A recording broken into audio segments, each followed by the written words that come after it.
दोस्तों, स्वागत है आपका एनसीईआरटी एटलस के एक और वीडियो में। आज हम कक्षा 6 के चैप्टर नंबर 11 के बारे में पढ़ेंगे। इस वीडियो में अपन कैसे नए साम्राज्य बने, कैसे नए राज्य बने और उसके बारे में अपन को जानकारी किस प्रकार मिलती है, इसके बारे में जानेंगे। इस चैप्टर को पढ़ने के बाद आपको उस चैप्टर को पढ़ना है और उससे संबंधित आपको कुछ भी समझ में नहीं आए तो तुरंत कमेंट सेक्शन में लिखिए। मैं आपके उसके संबंधित जो भी प्रश्न होंगे उसको सॉल्व करने का प्रयास करूँगी। चलो आगे बढ़ते हैं। तो सबसे पहले इस चैप्टर का जब पहला अपन टॉपिक पढ़ते हैं ना, तो उसमें ये दे रखा है कि प्रशस्तियाँ क्या होती है, अपन को राजाओं के बारे में कैसे पता चलता है। अपन ने पुराने चैप्टर्स में पढ़ा कि राजाओं के बारे में जानने के लिए जैसे अभिलेखों की सहायता ले ली, कोई साहित्य की सहायता ले ली और कोई गुफाओं की सहायता ले ली, कोई स्रोत ताड़पत्र वगैरह बहुत सारे स्रोत प्राप्त होते हैं। लेकिन कोई राजा कैसा अच्छा है, किस प्रकार का है, उसके बारे में राजा स्वयं भी अपने कवियों के द्वारा जो उनके दरबार में होते थे उनके द्वारा लिखवाते थे और अपनी या भी लिखवाते थे। उस संदर्भ में प्रशस्तियों का मतलब होता है कि प्रशस्ति का मतलब होता है प्रशंसा। राजा की प्रशंसा में जो अभिलेख लिखे जाते थे ना, उनको प्रशस्तियाँ बोलते हैं। तो ऐसे बहुत सारे राजाओं ने अपनी अपनी विजयों की, अपनी कार्यकाल की, अपने जीवन के बारे में बहुत सारी प्रशस्तियाँ लिखवाई। तो उनकी प्रशंसा में जो राजाओं की प्रशंसा में जो अभिलेख लिखे जाते हैं ना, उनको प्रशस्तियाँ बोलते हैं। तो उस संबंध में सबसे जो महत्वपूर्ण प्रशस्ति की बात की जाती है ना, तो वो सबसे महत्वपूर्ण प्रशस्ति ये हरिसेन जो समुद्रगुप्त के दरबार में थे, उन्होंने इलाहाबाद प्रशस्ति नाम से एक प्रशस्ति लिखी, समुद्रगुप्त की प्रशंसा में लिखी। उस प्रशस्ति में समुद्रगुप्त की वंशावली, उनकी हार या जीत के बारे में, उनके द्वारा जिन साम्राज्य का विस्तार किया गया, उनकी शासन प्रणाली के बारे में विस्तृत डिटेल में लिखा हुआ होता है और ये बताया जाता है कि किस प्रकार राजा शासन चलाता था। इसमें एक महत्वपूर्ण बात ये होती है कि वो जो प्रशस्तियाँ होती थी ना, उसमें सिर्फ राजा की प्रशंसा वाले पॉइंट्स ज़्यादा लिखे जाते थे। उनमें राजा की नीतियों से जनता पर क्या प्रभाव पड़ता था, कुछ गलत इफेक्ट पड़ता था, तो उनको नहीं बताया जाता था। मतलब इस एक तरफ से अपन कह सकते हैं कि उसमें है ना एक लूप होल होता था कि इसमें है ना राजा की महानता को बड़ा चढ़ाकर पेश किया जाता था और उनकी कमियों को नज़रअंदाज किया जाता था। इसलिए अपन राजा के मूल्यांकन के लिए सिर्फ प्रशस्तियों पर निर्भर नहीं रह सकते, क्योंकि प्रशस्तियाँ मुख्यतः एक तरफा विश्लेषण देती है राजा की, क्योंकि राजा के द्वारा ही अपने दरबार में जो कवि होते हैं उनके द्वारा वो प्रशस्तियाँ लिखी जाती है, तो वो मुख्यतः उनकी प्रशंसा में ही लिखी जाती है और उनके पॉजिटिव पॉइंट को ही दिखाती है। उनमें क्या नेगेटिव पॉइंट थे, वो अपने आम जनता से किस प्रकार पेश आते थे, अगर उनमें कुछ गलतियाँ थी तो वो नहीं बताते थे। तो एक तरफ से बोल सकते हैं कि प्रशस्तियाँ इतिहास को जानने का अच्छा स्रोत है, लेकिन वो राजा की नीतियों का एक तरफा मूल्यांकन करती है, वो आलोचनात्मक मूल्यांकन नहीं करती। अर्थात उन नीतियों का अच्छा या बुरा इफेक्ट किया हुआ वो नहीं देखती है, या फिर राजा की सिर्फ जीत के बारे में, उनके साम्राज्य विस्तार के बारे में ही बताया जाता है। उस साम्राज्य विस्तार के कारण वहाँ की जनता को क्या इफेक्ट हुआ वो नहीं बताया जाता। तो समझ में आ गया कि प्रशस्तियाँ राजा की प्रशंसा में लिखी जाती है। मुख्यतः ये राजा के दरबार में जो कवि होते हैं ना, उनके द्वारा ही लिखी जाती है। सबसे महत्वपूर्ण इलाहाबाद प्रशस्ति है जो समुद्रगुप्त के दरबारी कवि हरिसेन द्वारा लिखी गई है। ये प्रशस्ति इलाहाबाद में ही, जहाँ पर अशोक स्तंभ है ना, उसके पास में ही स्थित है। ठीक है। और इसमें राजा की महानता को बड़ा चढ़ाकर बताया जाता है। इसमें राजा की वंशावलियों के बारे में भी बताया जाता है और राजा की वीरता और युद्धों के बारे में बताया जाता है। आई होप आपको प्रशस्ति क्या है उसके बारे में समझ में आ गया होगा। ठीक है, अब आगे बढ़ते हैं। अब वंशावली का मतलब होता है कि जैसे कि आप अपने परिवार में आप बीच वाली पीढ़ी, आपके पापा, आपकी आने वाली पीढ़ी, आपके पापा के पापा, तो इन पूरी जो सीरीज होती है ना, पूर्वज और आने वाली पीढ़ी, उसकी पूरी सीरीज होती है ना, उसको वंशावली बोलते हैं। तो मैंने आगे बताया कि प्रशस्तियों में राजाओं की वंशावलियाँ भी लिखी गई है। तब जब अपन समुद्रगुप्त की की प्रशंसा में लिखी गई प्रशस्ति है ना, उसको पढ़े तो उसमें समुद्रगुप्त के पिता जो खुद एक महाराजा थे चंद्रगुप्त, उनके बारे में, उनके पुत्र चंद्रगुप्त द्वितीय के बारे में और उनके मतलब पूरी पीढ़ी के बारे में भी बताया गया होता है। वंशावलियों का अर्थ होता है कि पूर्वजों के बारे में, किसी राजा या व्यक्ति के पूर्वजों की सूची, यानी वंश का क्रमवार विवरण होता है इसके अंदर। और उनके बारे में बताया जाता है कि उनके पिता क्या थे और उनके द्वारा जो धारण की गई उपाधियों के बारे में भी बताया जाता है। जैसे चंद्रगुप्त द्वारा महाराजा धीराज की उपाधि धारण की गई थी, चंद्रगुप्त द्वितीय के द्वारा विक्रमादित्य की उपाधि धारण की गई, तो उनके बारे में भी इनमें बताया जाता है। ठीक है, चंद्रगुप्त के बारे में पढ़ने के बाद अपन को इस चैप्टर में सिर्फ एक राजा के बारे में नहीं, विभिन्न राजाओं और उनके साम्राज्यों के बारे में पढ़ना है। तो अपन ने समुद्रगुप्त के बारे में पढ़ लिया, जिनको भारत का नेपोलियन भी कहा जाता है। उसने बहुत भारत के उत्तर में नेपाल से लेकर तमिलनाडु तक पूरे विस्तृत साम्राज्य का विस्तार किया। इवन पश्चिम में भी बहुत बड़े मतलब पश्चिम तक अपने साम्राज्य का विस्तार किया, तो इसलिए उसको भारत का नेपोलियन भी कहा जाता है। दूसरे जो शासक थे हर्षवर्धन की, जो पहले उसने भारत पर 7वीं शताब्दी में शासन किया और इसको अंतिम हिंदू राजा की संज्ञा भी दी जाती है। थे ना, वो अपने पिता के पहले पुत्र नहीं थे, मतलब कि सबसे बड़े पुत्र नहीं थे। राजाओं के वंश, मतलब कि एक राजा के बाद जब उसका पुत्र राजा बनता है ना, तो ये प्रथा समाज में रही है कि सबसे बड़ा पुत्र ही राजा बने। इसलिए हर्षवर्धन सबसे बड़ा राजा नहीं था। सबसे पहले मतलब मुख्य राजधानी कन्नौज थी, तो कन्नौज पर उनके बड़े भाई का शासन था।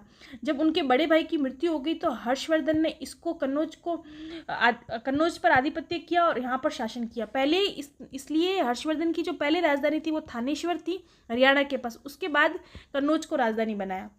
ठीक है, हर्षवर्धन के बारे में जो अपन को जानकारी प्राप्त होती है, तो वो जानकारी का सबसे बड़ा स्रोत उनके दरबार में ही बाणभट्ट कवि थे। उन्होंने उनकी जीवनी लिखी हर्षचरित नाम से, तो उसके द्वारा अपन को हर्षवर्धन के बारे में बहुत अच्छे से जानकारी मिलती है।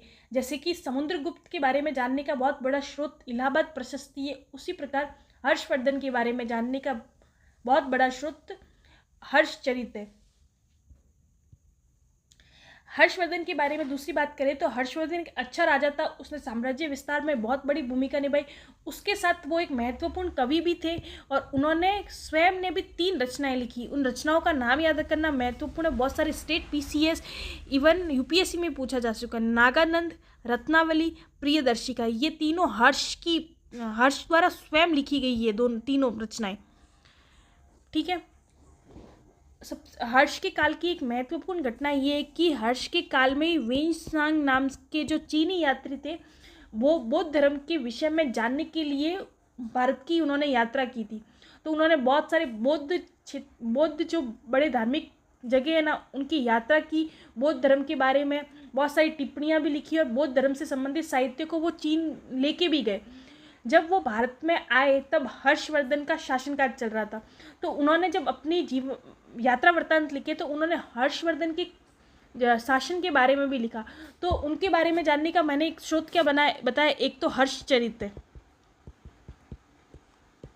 दूसरा स्रोत है वेइनसांग की जो यात्रा थी ना, उन्होंने जब अपनी यात्रा वृत्तांत लिखी ना, तो उन्होंने हर्षवर्धन के शासन के बारे में भी लिखा। तो ये भी एक बहुत महत्वपूर्ण स्रोत है शासन के बारे में, हर्षवर्धन के शासन के बारे में जानने का।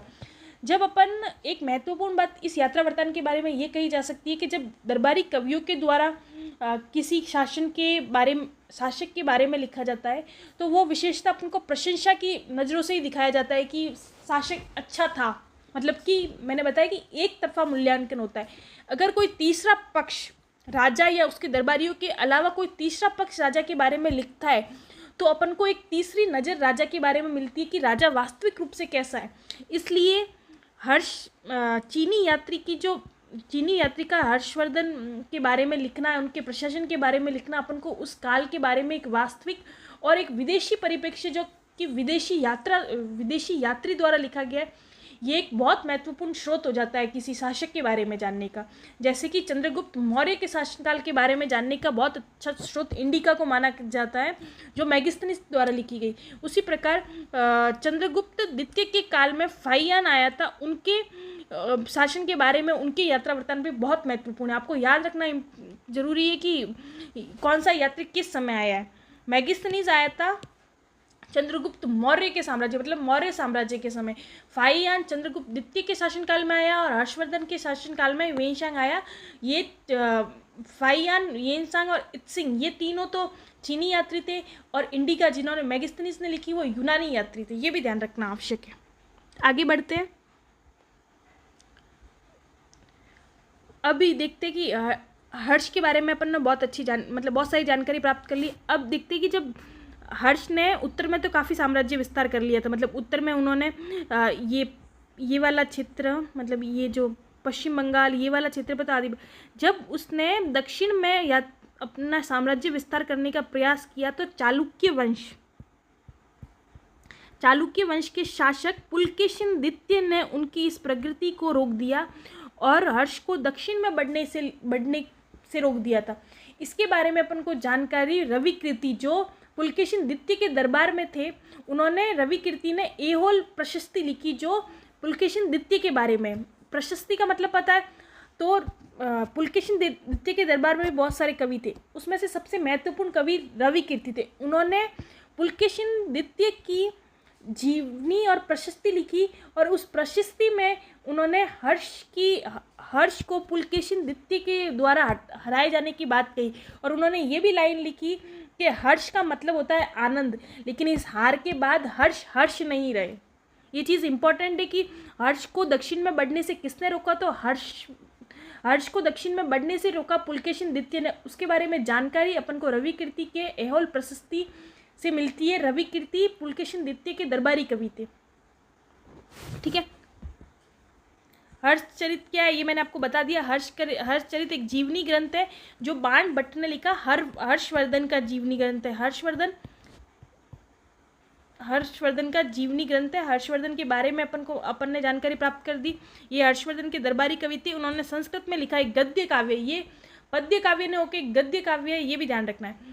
अब अपन ने क्या क्या पढ़ लिया, इलाहाबाद प्रशस्ति के बारे में पढ़ लिया, प्रशस्ति क्या होता है ये पढ़ लिया, हर्ष के काल के बारे में पढ़ लिया, हर्ष के ऊपर लिखी गई जीवनी हर्षचरित के बारे में पढ़ लिया, प्रशस्तियों में क्या खामियां होती है ये पढ़ लिया कि ये एक तरफा मूल्यांकन करती है। अब आगे बढ़ते हैं। आई होप आपको समझ में आ रहा है। मैं ये आपको बार बार ये बोल रही हूँ कि अगर आप ये वीडियो देखते हो तो उस वीडियो के बाद आप अपने इस चैप्टर को पढ़ें और अगर आपको कोई भी दिक्कत हो तो आप कमेंट सेक्शन में लिखें और मैं आपकी इस प्रॉब्लम को सॉल्व करने का प्रयास करूँगी। अब अपन दक्षिण चलते हैं। उत्तर के बाद दक्षिण के बारे में भी पढ़ना आवश्यक है। तो ये दक्षिण भारत है, ठीक है। दक्षिण में ये वाला जो क्षेत्र है ना, ये मदुरई और ये कांची वाला क्षेत्र, यहाँ पर पल्लवों का शासन था जिन्होंने अपनी राजधानी कांची मतलब कांचीपुरम में बनाई। दूसरा है इधर जो शासन था ना वो चालुक्यों का था। चालुक्यों का शासन, चालुक्यों में से एक पुलकेशिन द्वितीय जिसके बारे में अपन ने आगे पढ़ा, तो चालुक्यों में ही एक सबसे महत्वपूर्ण शासक है पुलकेशिन द्वितीय जिसके बारे में अपन ने आगे पढ़ा कि पुलकेशिन द्वितीय ने ही हर्षवर्धन को दक्षिण में विस्तार करने से रोका था। और इसके बारे में अपन को रविकीर्ति द्वारा एहोल प्रशस्ति के माध्यम से पता चलता है। एहोल प्रशस्ति में भी उनके एंसेंडर्स मतलब कि वंशावलियों को लिखा गया है और पुलकेशिन द्वितीय की वंशावली मतलब कि उनके पिता द्वारा धारण की गई उपाधियों के बारे में पता चलता है। पल्लव और चालुक्य दोनों सीमा साझा करते थे और इस कारण इन दोनों के बीच में हमेशा युद्ध और की स्थिति रहती थी। अगर इनके प्रशासन के बारे में बात करें तो प्रशासन की जो महत्वपूर्ण इकाई थी ना वो गांव थी। गांव में किसान थे, किसानों से कर प्राप्त होता था, तो ये प्रशासन की सबसे छोटी इकाई मानी जाती थी और गांव में ही एक सभा की व्यवस्था थी। मतलब कि प्रशासन गांव के स्तर पर था और गांव में सभा थी, सभा को उर बोला जाता था, तो प्रशासन की एक सबसे छोटी इकाई माना जाता था उसमें। तो उस समय भी जब अपन अभी ग्राम स्वराज की बात करते हैं, जो गांधी जी का सपना था कि भाई भारत वास्तविक बात गाँवों में बसता है। तो वो गाँव अपन को ये जो चीज़ें हैं ना कि गाँव से ही प्रशासन मतलब कि लोकतांत्रिक विकेंद्रीकरण की जो बात करते हैं वो अपन को उस समय भी देखने को मिल सकता है कि इवन चालुक्य शासन, पल्लवों के शासन में भी गाँव को शासन की सबसे छोटी इकाई माना जाता था और इवन नीतियों के क्रियान्वयन के लिए भी ये सबसे छोटी इकाई माना जाता था। और सभाओं की व्यवस्था जो आज ग्राम सभा के रूप में अपन देखते हैं, उस समय भी उर नामक सभा जो नीतियों के कार्यान्वयन में और उस समय न्याय व्यवस्था में बहुत महत्वपूर्ण भूमिका निभाती थी।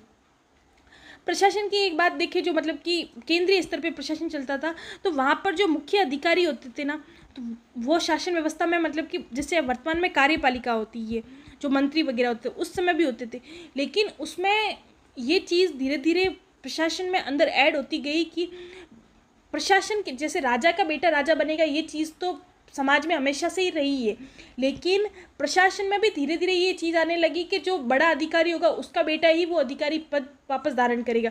तो ये अपन को पल्लव और चालुक्य शासन में भी अपन को देखने को मिलता है और ये सब जानकारी अपन को उन प्रशस्तियों से ही पता चलती है कि उन्होंने प्रशासन के बारे में जानकारी प्राप्त होती है। उसके साथ साथ ये भी पता चलता है कि इन शासकों ने अपने राज्य विस्तार के साथ साथ वहाँ पर बांध भी बनवाए, मंदिरों का निर्माण करवाया, मंदिरों की दीवारों पे अभिलेख गुड़वाए और उन अभिलेखों के माध्यम से ही अपन को आज उन शासकों के बारे में पता चलता है। बहुत सारे मंदिर अपन को चालुक्य वंश के बहुत सारे मंदिरों के बारे में पता चलता है।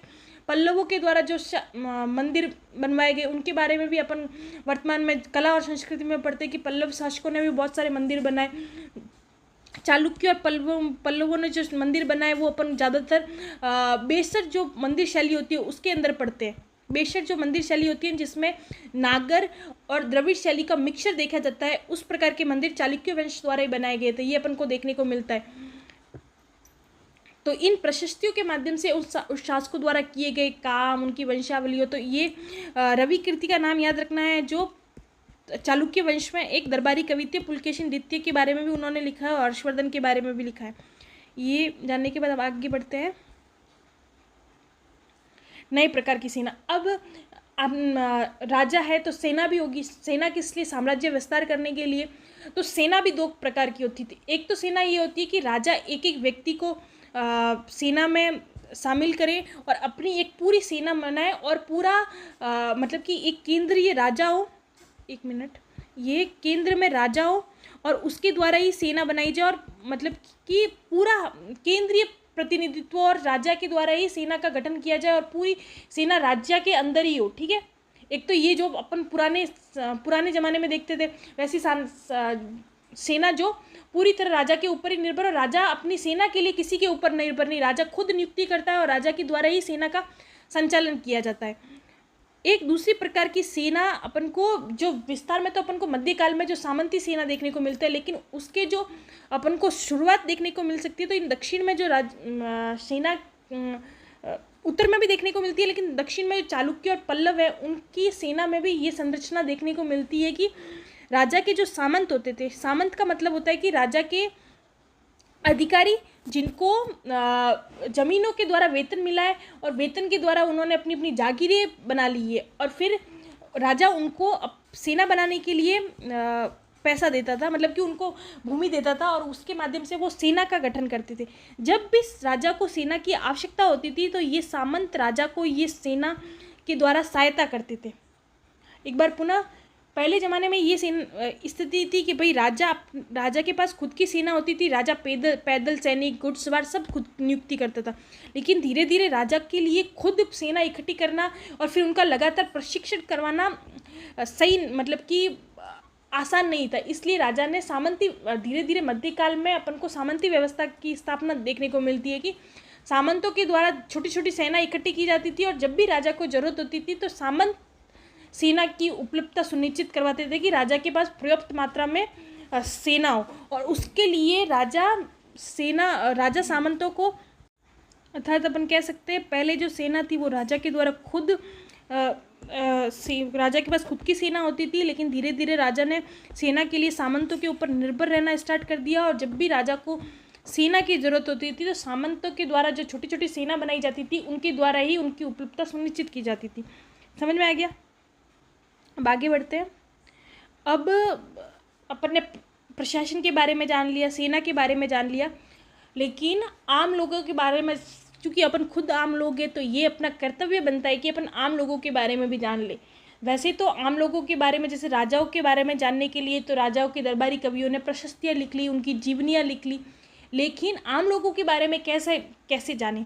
तो कुछ ऐसे कवि भी होते थे जो अपने द्वारा जो नाटक लिख लिए, उनमें कुछ मात्रा में आम लोगों के बारे में भी मतलब ज़्यादा तो आम लोगों के बारे में, लेकिन कुछ ऐसी चीज़ें होती थी जो उससे अपन को आम जनजीवन के बारे में पता चलता है। जैसे कि कालिदास को दरबारी कवि माना जाता है। जो चंद्रगुप्त के जो 9 रत्न थे ना, उसमें से कालिदास भी एक थे। तो कालिदास ने जब जो अपने वो लिखे हैं नाटक, उसमें आप देखोगे कि अभिजात जो वर्ग है, मतलब कि उच्च वर्ग है, उनके द्वारा जो भाषा बोली जाती है वो संस्कृत भाषा बोली जाती है, जबकि जो आम लोग हैं, जो आम जनजीवन जीते हैं और अभिजात वर्ग से अलग है, उनके द्वारा जो भाषा बोली जाती है वो संस्कृत की बजाय प्राकृत भाषा, आम जनजीवन की भाषा बोली जाती है। तो उसके माध्यम से एक डिफरेंस तो अपन को ये पता चल जाता है कि आम लोग भाषा के संदर्भ में उनमें एक डिफरेंस देखने को मिलता है। दूसरा स्रोत आम जनजीवन के बारे में जानने का है। नाटकों के अलावा एक और चीज़ है जिसके माध्यम से अपन आम जनजीवन के बारे में जान सकते हैं।